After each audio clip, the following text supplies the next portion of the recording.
los parciales estos como simulaciones. ¿Nosotros tenemos 160 caracteres como máximo o como mínimo? Siempre es como máximo. Ah, ok. ¿Sí? Bien. Bueno, entonces, repito porque no había quedado grabado. Barrera hematoencefálica es una barrera de permeabilidad selectiva. ¿Qué significa esto? Elige qué cosas pasan y qué cosas no pasan.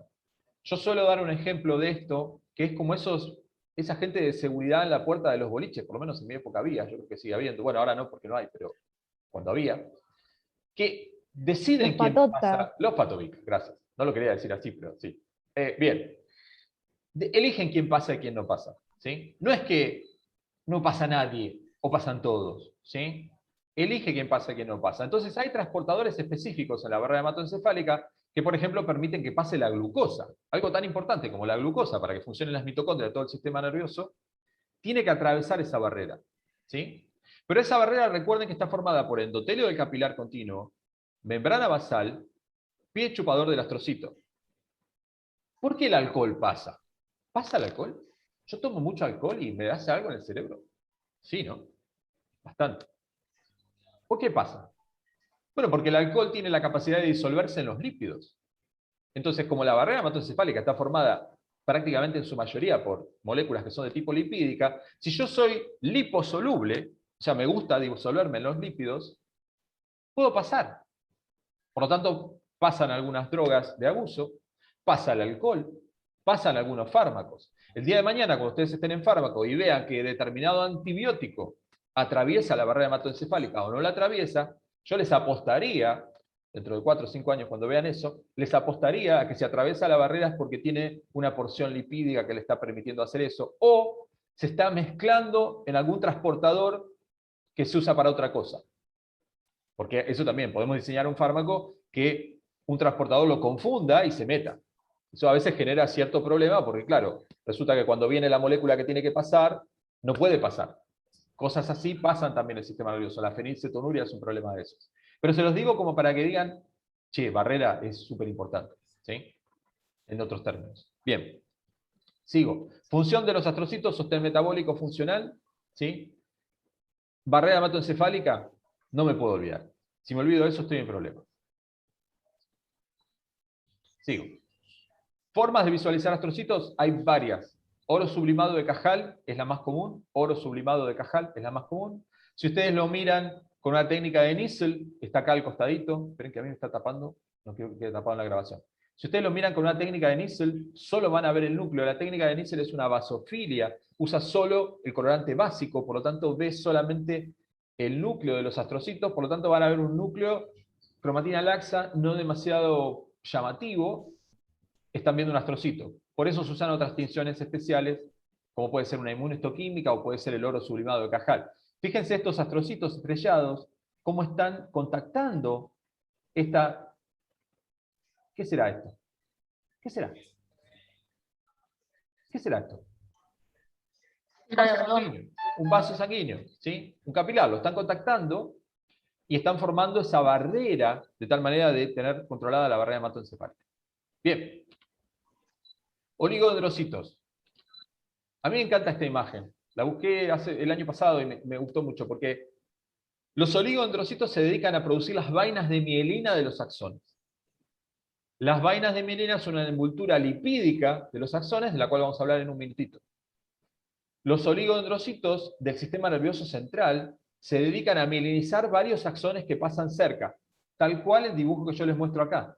¿Sí? Un oligodendrocito mieliniza varios axones que pasan cerca, porque hay poco espacio, entonces la manera más eficiente de usar el espacio es esa. ¿Cómo lo mielinizan? Usan una lengüeta de citoplasma y empiezan a rodear al axón como si fuera que lo están enrollando. Imagínense como uno enrolla un hilo o como uno enrolla un nylon, una cosa así. ¿Sí? De esa manera lo van enrollando y formando la vaina de mielina. En el sistema nervioso central. En el sistema nervioso periférico, las células de Schwann, Schwann, después la van a ver, mielinizan axones también, son como primos de los oligodendrocitos, pero cada una de ellas se dedica a mielinizar parte de un axón. No pueden mielinizar varios. Acá tienen otras imágenes para que ustedes las vean, cómo se ven, con diferentes tinciones. De vuelta, si ustedes hacen un NISL, los oligodendrocitos solamente se ven los núcleos, pero si ustedes hacen, por ejemplo, microscopías electrónicas del barrido, lo ven de esta manera. Fíjense, parece como si fuera un insecto apoyándose sobre varios axones, parece un extraterrestre, apoyándose sobre varios axones que pasan, pero esa es la estructura que yo quiero que recuerden en sus cabezas. Bien, si ustedes van a la técnica de Nissl, es muy divertido porque cuando van a la técnica de Nissl, que solo marca núcleos, porque se recuerdan que la técnica de Nissl es solo una basofilia, o sea, usa un subcolorante básico que se pega al DNA porque tiene afinidad por las cargas negativas. Fíjense que cuando ven oligodendrocitos, ustedes ven esta forma de tren, como si fuera un trencito. ¿Y por qué pasa eso? Bueno, por eso les pego a la imagen acá abajo. Fíjense, como están mielinizando varios axones que pasan cerca, se acomodan en una forma a lo largo de ese axón, se van acomodando. ¿Se entiende la idea? Entonces ustedes ven los núcleos, pero en realidad cada una de esas células está mielinizando varios axones que pasan por ahí. ¿Sí? Fíjense cómo se ve un núcleo de un astrocito en el mismo campo. ¿Ustedes ven todo el estrellado, que el astrocito es súper estrellado y eso? No, porque están usando un colorante que solo marca donde hay cargas negativas y acá fundamentalmente está en el DNA. Si hubiera una neurona cerca, no está, lástima que esta imagen no está porque es una sustancia blanca, pero en sustancia gris, si hubiera una neurona cerca, ustedes sí verían el soma neuronal porque tiene un retículo rugoso muy desarrollado que el señor Nissl, que inventó esta técnica, le llamó corpúsculos de Nissl, que no es otra cosa que retículo rugoso muy desarrollado. Retículo endoplásmico rugoso muy desarrollado. ¿Se entiende? Yo sé que son 1000 cosas. Lo importante es que les quede en un videito, como está quedando, un punteo rápido de las cosas que no deben dejar pasar de este tema. Bien. Acá tienen lo que yo les contaba, ¿sí? Esta es una imagen para que ustedes se diviertan y la miren y vean todo lo que puede haber. No olviden las células endoteliales. Fíjense, acá hay células endoteliales, epitelio plano simple, ¿se acuerdan? Fíjense, acá hay algunos astrocitos marcados con estas flechitas verdes, y además hay neuronas piramidales. Parecerían piriformes, pero crean que son piramidales, créanme que son piramidales. Y hay algunos oligodendrocitos, todos en la misma imagen, para que ustedes los puedan ver cómo se ve. Tiene un poquito de pseudocolor para que se vea más intenso, pero esto era con una técnica de Nissl. ¿Sí? Está un poquito retocada en Photoshop para que se vea un poco más intensa, pero básicamente solo tiene una basofilia. Bien. 2 palabras de la vaina de mielina. ¿Para qué le pongo una vaina de mielina a un axón? Bueno, yo le pongo una vaina de mielina a un axón cuando quiero que la conducción sea más rápida. ¿Sí? Para que yo pueda mover en tiempo real casi el dedo gordo de mi pie, eso significa que el impulso nervioso está saliendo de mi cabeza, viaja por mi médula espinal, hace sinapsis ahí y le manda a una motoneurona la señal de que se mueva. Esa señal llega a una placa neuromuscular y mueve mi dedo gordo del pie. ¿Alguien está hablando? Si se mutea, porfa. Así, no veo quién está hablando, pero sí. Bien. Dame la respuesta en días. Ay, ¿dónde está? Acá está. Ahí te encontré, vale. Listo. Bien. Bien. Créame, no es mucho más fácil dar presencial y decir cállate, que estar diciendo muteate, no, espera, que te busco entre los 50 y pico de participantes. Bien. Le pongo una vaina de mielina porque quiero que la velocidad de conducción del impulso nervioso sea más rápida. O sea, ¿cuál es la función de la vaina de mielina? Y esto recuérdenlo en sus cabecitas. Aumentar la velocidad de conducción del impulso nervioso. Aumentar la velocidad de conducción del impulso nervioso. ¿Cómo logra esto? Porque produce una conducción que se llama saltatoria. Cuando yo les conté que los oligodendrocitos mielinizan, lo que yo no les dije es que hay zonas del axón, y ahora miren un poquito la pantalla, hay zonas del axón que tienen el signo positivo acá, que están sin mielina.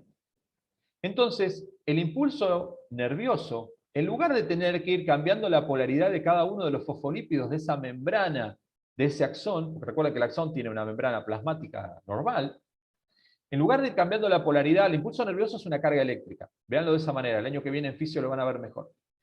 Es una carga eléctrica, es un cambio de potencial en una carga eléctrica. En lugar de yo ir cambiando el potencial de cada uno de los fosfolípidos, lo que yo voy a hacer es hacer que la conducción salte entre las zonas en donde no hay mielina, que se llaman nodos de Ranvier, como Javier, pero Ranvier, ¿sí? Nodos de Ranvier. Entonces, la conducción va saltando entre esas zonas que no tienen mielina.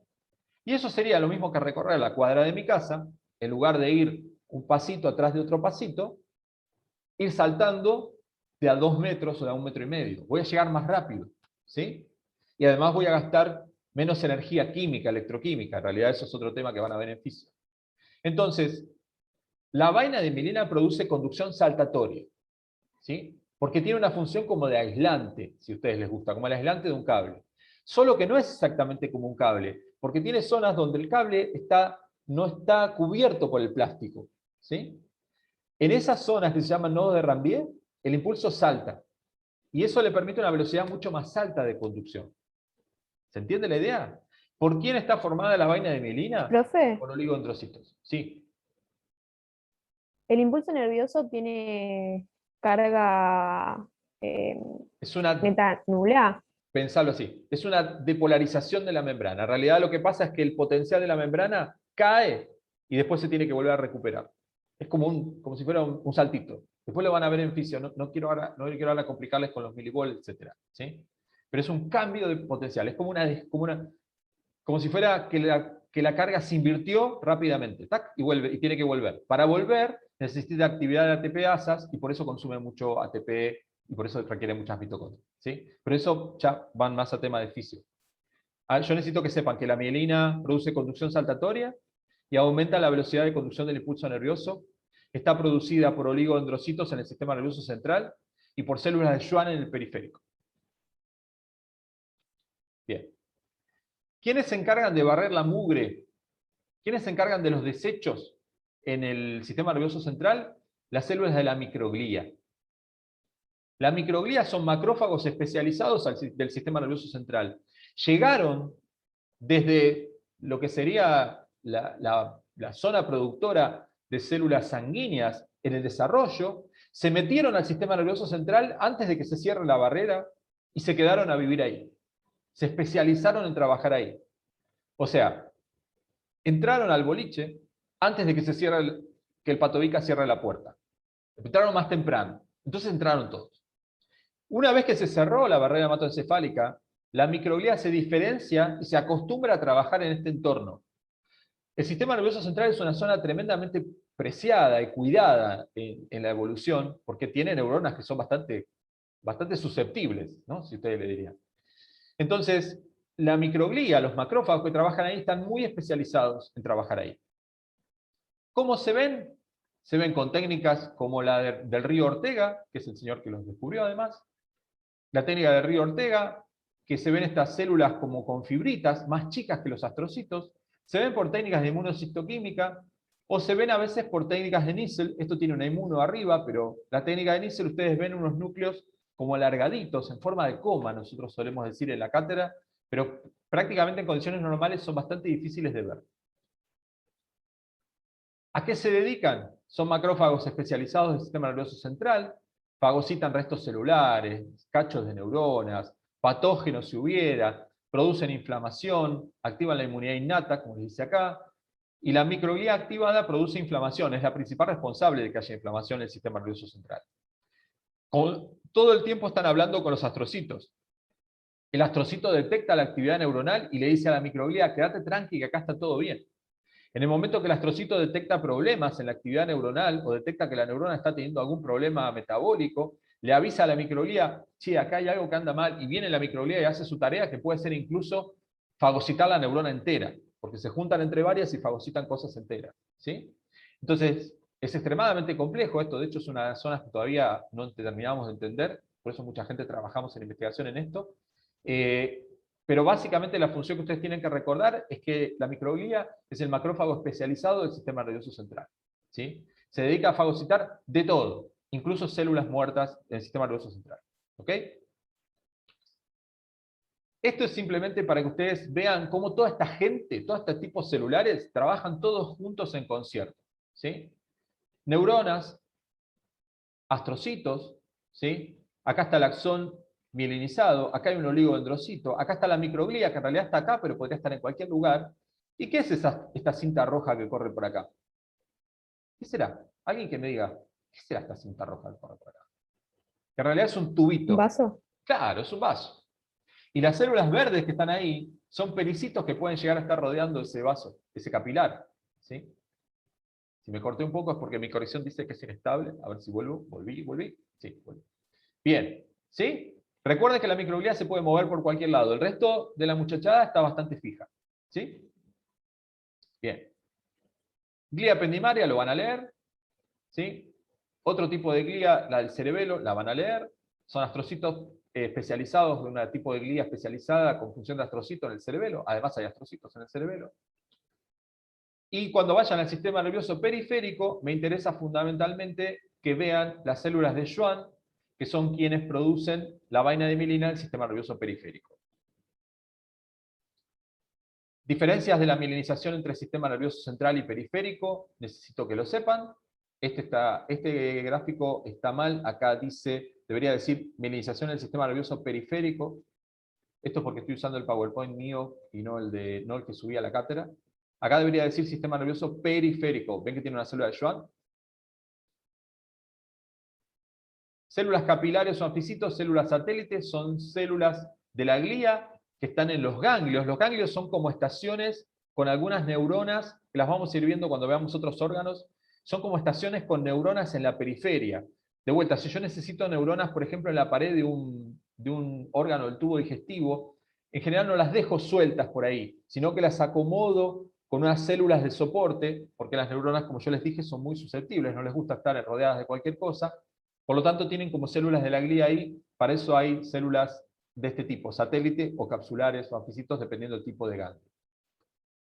Y después necesito que miren, que lean por ustedes mismos y ustedes mismas, dónde están las células satélite y los tipos de ganglios nerviosos que puede haber en la periferia. ¿Qué son los ganglios nerviosos? Son como estaciones de relevo donde hay un grupete de neuronas rodeadas de células satélite o anficitos que están especializados en dirigir la actividad neuronal a algún órgano en general en particular, o hacer de relevo, o lo que fuera. En neuronato lo van a terminar de entender mejor, a nosotros nos importa que sepan las diferencias entre los tipos de ganglio y cómo se ven las imágenes, como dice acá. Bien, meninges lo van a leer, son las estructuras que cubren los órganos del sistema nervioso central. Acá tienen un esquemita, recuerden que el sistema nervioso central no está directamente, por ejemplo, la corteza cerebral no está en contacto directamente con el hueso, sino que hay una serie de membranas, la pía madre, la aracnoides y la dura madre, que están recubriendo los órganos del sistema nervioso central. Cerebro, cerebelo, médula espinal, y también nervio óptico que llega hasta el ojo, pero eso lo vamos a ver cuando veamos ojo. Bien. Plexos coroideos, léanlo, se forma ahí el líquido cefalorraquídeo que circula por el sistema nervioso central. Bien. Barrera hematoencefálica, estructura histológica de los nervios periféricos. Los nervios periféricos, el sistema nervioso central emite cables que salen hacia los diferentes órganos o hacia los diferentes músculos estriados. Por lo tanto, esos cables, o sea, axones, no van solos, sino que tienen una estructura muy particular y van acumulados en nervios.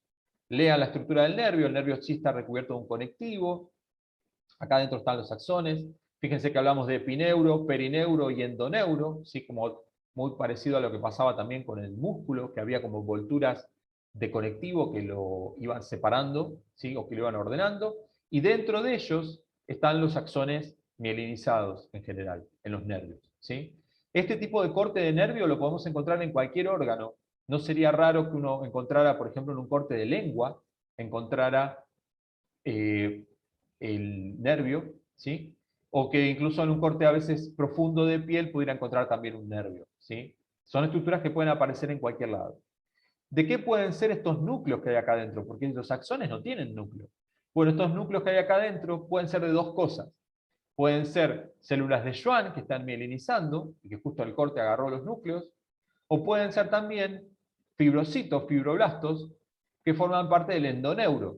Acuérdense que si el endoneuro está formado de tejido conectivo, la célula especializada en fabricarlo es el fibroblasto, si ya no fabrica más, es un fibrocito.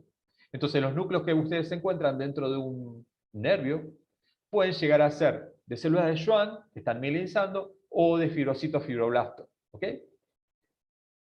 ¿Estructura de nervio lo tienen que saber? Sí. ¿La tienen que saber describir? Sí. ¿La tienen que saber reconocer? Sí. Bien. Diferentes incidencias de corte. Acá está un corte de microscopía de barrido, que me gusta mucho porque se nota. Este es un corte longitudinal, ojo, este es un corte longitudinal. Una compañera preguntó si estos eran transversales. Sí, son transversales. Este es longitudinal, y esta es una electrónica de barrido mostrándoles algo de longitudinal y algo de transversal. ¿Sí? Pero fíjense que es como, a mí se me ocurre como un cable telefónico, capaz que a ustedes se les ocurre un ejemplo mejor. Bien. Apéndice, pero lo tienen que saber. Tinciones histológicas clásicas. Tejido nervioso. Técnica de Nissl, ya les conté, es una basofilia, detecta retículo rugoso muy desarrollado porque detecta el ARN o detecta ADN. ¿Sí? ¿Cómo se ven los diferentes tipos celulares? Lo tienen aquí. ¿Qué tiñe en el citoplasma de las neuronas? Tiñe los corpúsculos de Nissl, que no son otra cosa que retículo rugoso muy desarrollado. Técnica de Cajal, impregnación argéntica. Argéntica, se los conté creo que en el primer TP, viene del metal de plata, ¿sí? Es un depósito de metal de plata sobre los neurofilamentos de las neuronas, fundamentalmente del sistema nervioso. Por lo tanto, se ve muy bien todo lo que es el citoesqueleto, se ven bien los axones, se ven bien las dendritas, se ven bien los somas, porque tienen citoesqueleto dentro, ¿sí? Obviamente, los núcleos se ven negativos, porque no hay citoesqueleto dentro del núcleo. La técnica de Golgi es una técnica también de impregnación argéntica, pero que no tiñe todas las neuronas, y graciosamente eso fue una ventaja, porque al no teñir todas las neuronas le permitió a los histólogos ver neuronas individuales y hacer las descripciones que yo les conté, mientras que si ustedes hacían una técnica Cajal veían todo y eso era un desastre. Entonces, al teñir una sola neurona, de todas las que hay, tiñe algunas, eso les permite ver mejor la histología de cada neurona individual. ¿Sí? La técnica de Golgi no era buena, no tenía todas las neuronas, pero graciosamente permitió entender cómo era cada una de las células por separado. Técnica de oro sublimado de Cajal para ver astrocitos. Fíjense este dibujo de Cajal, ¿no? Que tiene también como 110, 120 años. Es una cosa preciosa, ¿sí? Como se ve muy bien los pies chupadores, este es un vaso sanguíneo, ¿sí? Esto lo hacía mirando en un microscopio monocular y dibujando al lado, ¿no? Y acá está la técnica de oro sublimado de Cajal. Bien, del Río Ortega para microglía. Tetróxido de osmio, que se pegotea con la mielina, es muy bueno para ver toda la estructura de la mielina. Fíjense los nodos de Rambier, ¿sí? Acá me creen que los nodos de Rambier están como que no tienen mielina, fíjense, no tienen mielina. La mielina no se pegotea ahí. Kluwer-Barrera permite ver básicamente todos somas neuronales, mielina, gránulos de lipofuscina de cuando las neuronas envejecen, y núcleos de células de la glía. Y después hay algunas técnicas un poco más raras, como la de Biechowski para ver placas de enfermedad de Alzheimer y demás. Fin, pero no fin. Déjenme ver. Lo que vamos a hacer, si quieren, finalizamos esta sesión y arranco con una nueva. Así, bueno, me tomo un vaso de agua y Si no además, se corta. y les muestro, y así no se nos corta en el medio, para ver algunos órganos. Tenemos que ver corteza cerebral, corteza cerebelosa y médula espinal como órganos del sistema nervioso central. Van a ver este tipo de tejido que recién vimos, que son las células del tejido nervioso, lo vamos a ver ordenado en esos lugares. ¿Sí? Esa es básicamente la idea. ¿Por qué estos dos seminarios, eran dos seminarios originalmente, de bastante tiempo cada uno de ellos? Ahora lo damos todo junto porque nos parece que es una manera de que ustedes integren mejor los conocimientos. ¿Sí? Entonces, lo que vimos recién es las células del tejido nervioso todas por separado, y algunas estructuras. Ahora lo que vamos a ver en la segunda parte va a ser corteza cerebral, corteza cerebelosa y médula espinal fundamentalmente. ¿Sí? Cortamos esta sesión y arrancamos una nueva fresquita para eso, así en 40 lo cerramos. ¿Sí? ¿Okay? Antes de irme, ¿tienen alguna duda de tejido nervioso? Yo sé que muchos no han leído porque hoy les tomábamos lo otro. Es una mala idea tomar eso. Yo prefiero tomarlo del sábado a la mañana. No, y además es largo. Sí. Nervioso es muy largo, pero de vuelta. Háganme caso. Háganme caso. Tomen los videos de la cátedra. Los videos los hicimos el año pasado. En particular de nervioso los hice yo, así que van a escuchar exactamente los mismos cuentitos. ¿Sí? Vean esos videos. Vean los seminarios. ¿Sí? Y después, si tienen alguna duda, nos consultan por el foro o van a los dos libros que Luca Alfinde les recomendó. O lo miran en el libro de Brusco, o lo miran en el apunte de Pechi Saavedra, que después vamos a tratar de buscar porque había una, yo si no me acuerdo, en Share Slide estaba subido y se podía leer en PDF en la web. No se puede bajar, pero se podía leer en la web. Después les voy a buscar la dirección. Pero bueno, el apunte ese de Pechi Saavedra era de un docente de nuestra cátedra que hizo un libro hace muchos años y estaba muy bien hecho la parte de nervioso. Que el único problema que tienen esos dos libros es que le dedican mucho a la neuroanatomía que ustedes todavía no vieron. Entonces, no vean la parte de neuroanato y sí aclaren algunos temas. Alguien me preguntaba por el chat si es importante regeneración y degeneración axonal. Es interesante para leer y entender cómo funciona un poco la cosa, pero no es la pregunta que te va a definir si sabes tejido nervioso o no sabes tejido nervioso. La pregunta que te va a definir si sabes tejido nervioso pueden ser muchas, pero si vos no sabés contarme para qué está la vaina de mielina y quién la produce, o cuál es la función de la microglía, los astrocitos, o cómo clasifico las neuronas, o cómo es el soma de una neurona, a mí no me sirve de nada que sepas degeneración axonal, ¿sí? Entonces, si no me sabés las técnicas estas que usa en particular el sistema nervioso, ¿sí? Este tema lo leemos del Brusco, o del Ross o de ambos. Entre los dos yo te recomiendo el Brusco, ¿sí? Entre los dos te recomiendo el Brusco, porque en el Ross está enfocado superficialmente y un poco diferente de lo que lo vemos nosotros. Sí, mírenlo en el Brusco, pero solamente los temas que yo les marqué en el seminario, o que la cátedra les marcó en el seminario que está colgado, ¿sí? O sea, se lee el libro, lo digo 800 veces lo dije, pero se lee el libro con el seminario al lado, porque no le doy bolilla, sí, leo lo que me interesa, pero profundizo en los temas que el seminario fue. No leo los temas, no profundizo en los temas que el seminario no profundiza. ¿Ok? Bien, sobre todo con sistema nervioso, sobre todo con sistema nervioso. Javi, y el libro de Pepe Saavedra, ¿cómo lo conseguimos? El libro de Pechi Saavedra, por eso te digo, déjame, a ver, si lo ponen en Google, ustedes son más centennial que lo que yo soy, o sea, obviamente, así que si ponen Pechi Saavedra, está en el foro el nombre correcto, lo ponen, seguramente van a llegar al mismo lugar que yo llegué. En SlideShare, yo estoy seguro que están los dos capítulos, si no me recuerdo mal, hay un capítulo de nervioso, que creo que es el 7, y hay un capítulo de sistema nervioso, que creo que es el 18. Pero bueno, véanlo, son dos capítulos. ¿Sí?